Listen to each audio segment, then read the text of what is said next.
Hey, Trovarsi here.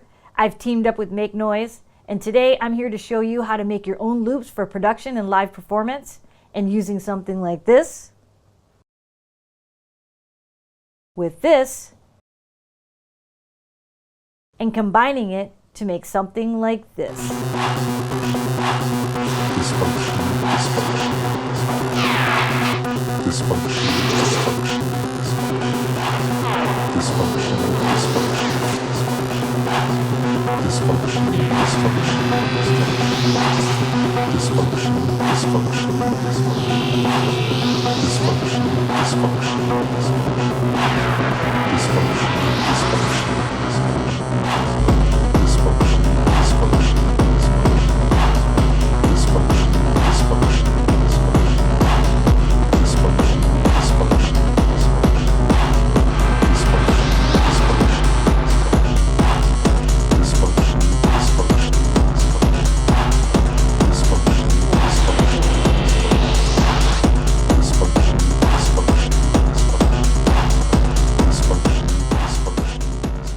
As some of you may already know, I love using hybrid setups. So this is going to be a cool way to bring the live approach into the studio. So let's go break down this concept.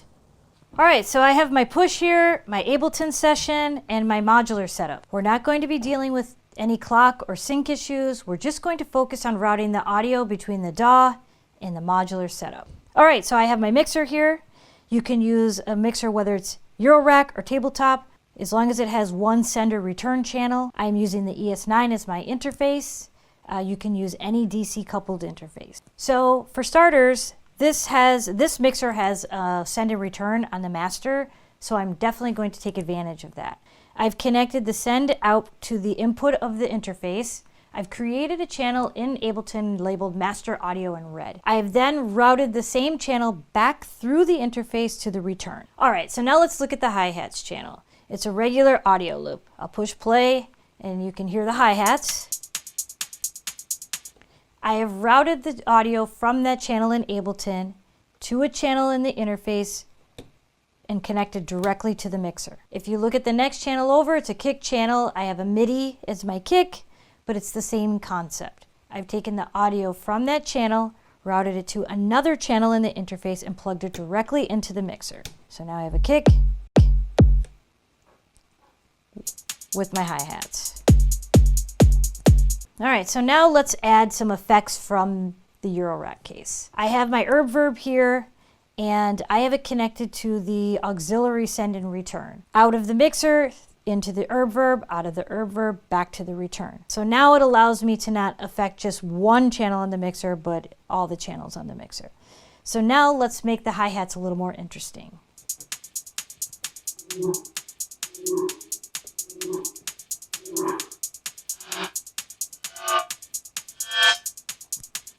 I've added the Batumi to the case to add some other modulation to the parameters on the effects through the Erbe-Verb and the Mimeophon, which we'll be getting to in just a moment. So on channel 3, I have a drum rack channel in Ableton. It's marked in green, and I selected a bunch of one-shots. I dumped them into a drum rack and sequenced them. And I routed that audio slightly different. I took the audio from Ableton, and instead of going to the interface directly to the mixer, I went from the interface into the Mimeophon, from the Mimeophon into channel 3 on the mixer. So now I'm able to add the Mimeophon to affect that drum rack.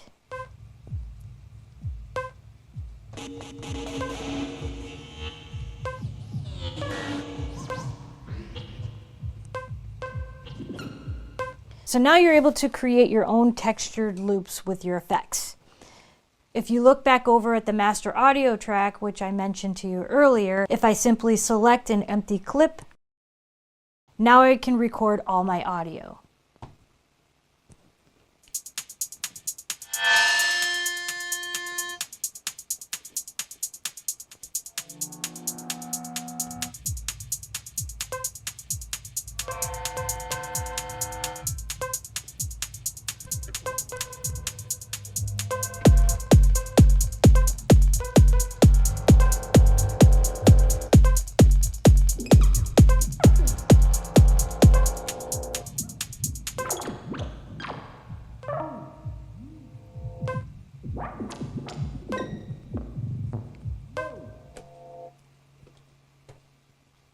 So it's that easy. So now you're able to take samples from your own library, build your own texturized loops, use them in the live performance, or even load them into your sampler modules, for example, the Morphogene.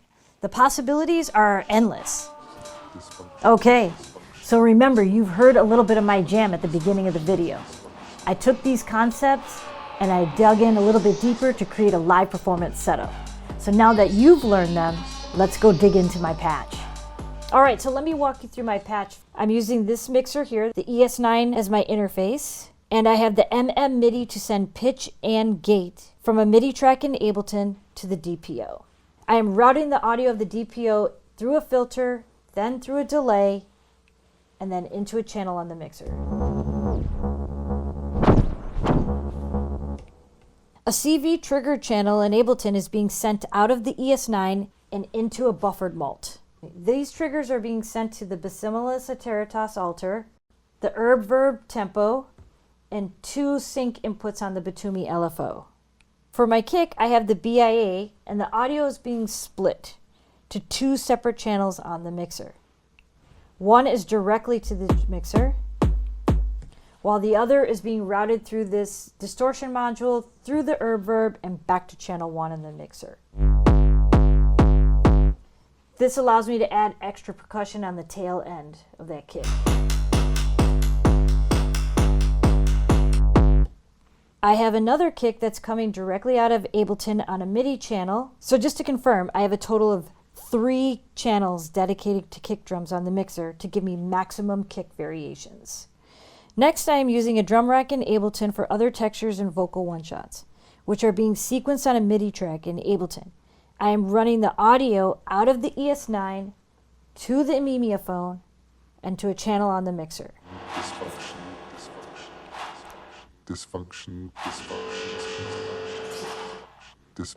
Another effect module in the case is the reverb and delay, and that is being routed through the auxiliary send and return on the mixer. Finally, I have 3 other audio tracks in Ableton with hi-hats and claps. These are separately routed through the ES9. 2 are routed directly to the mixer, while the other is being passed through this delay and then to the mixer.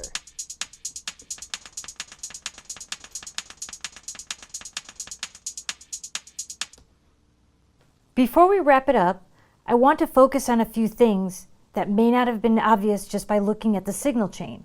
I'm going to take you through the specific patches for the DPO, the Erbe-Verb, and the Mimeophon, just so you can understand better how I came up with the sounds for my jam. Let's focus on how I patched the DPO. If you look here, I have the 1 volt per octave input patched on VCO B. The VCO is made up of 2 independent oscillators, VCO A and B, and has routing that will allow each to control the other. For example, VCO A has a follow circuit that allows it to follow the frequency of VCO B. And this knob here controls how fast or slow the frequency of VCO A follows B. I found by playing with the follow speed, it enhanced the subharmonic frequencies.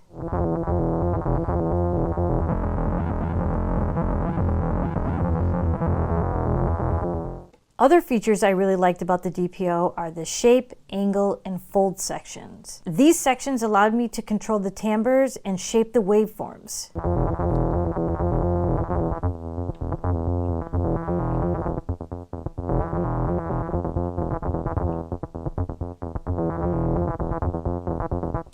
Next, I patched the final waveform output of VCO B into this filter here. I also patched VCO A sine waveform into an exponential input on the filter. This helps boost the sub-frequencies even further.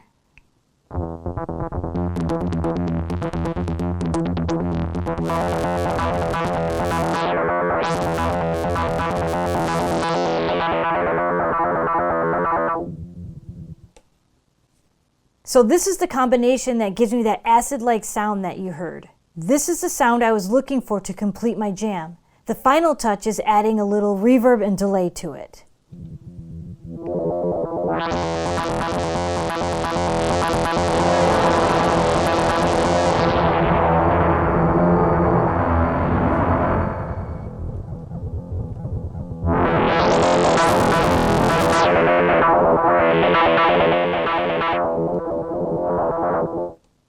I found the Erbe-Verb to be a pretty powerful reverb.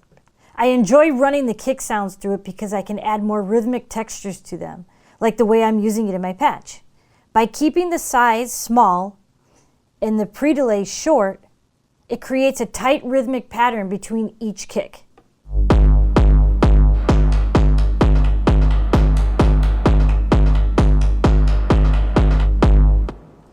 Here I have two LFOs patched to the pre-delay inputs and the decay input. I can adjust the speed of the LFOs. Patching these adds dynamics within the pattern and gives you the ability to change things up.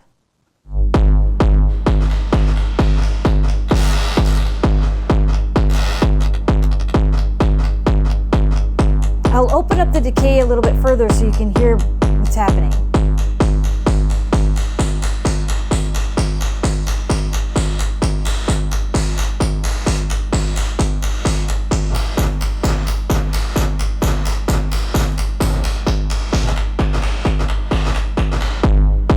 Alright, and now we're at the Mimeophon. This is one of my favorite effects to use for live performance. Because of its flexibility, it's so easy to get these cool, interesting sounds out of it. I'm sending LFOs into the CV inputs of the repeats, the zone, and the rate sections. Why not? The crazier the better. I can always use the wet-dry knob to quickly wrangle it in and get it back under control. Dysfunction, dysfunction, dysfunction. Dysfunction, dysfunction, dysfunction, dysfunction, dysfunction, dysfunction, dysfunction.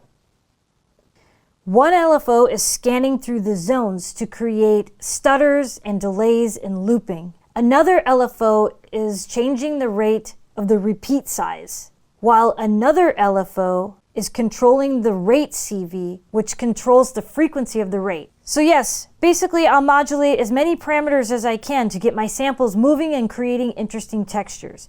I'll even turn the knobs as well to really get things moving. I'll also mess with the color and halo knobs too to shift the timbres and add some reverb and delay effects. All of these different functions and parameters on the Mimeophon makes performing with it fun and easy. Dysfunction.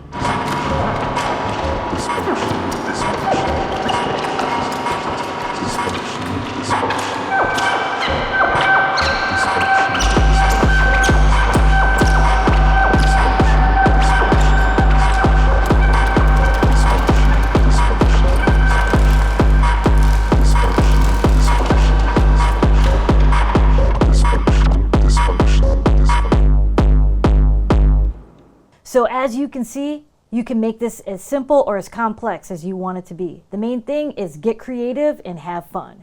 Thank you to Make Noise for having me come on and share some tips with all of you. Are any of you using similar techniques? Please leave them in the comments below. I hope you all enjoyed this video. This was a lot of fun.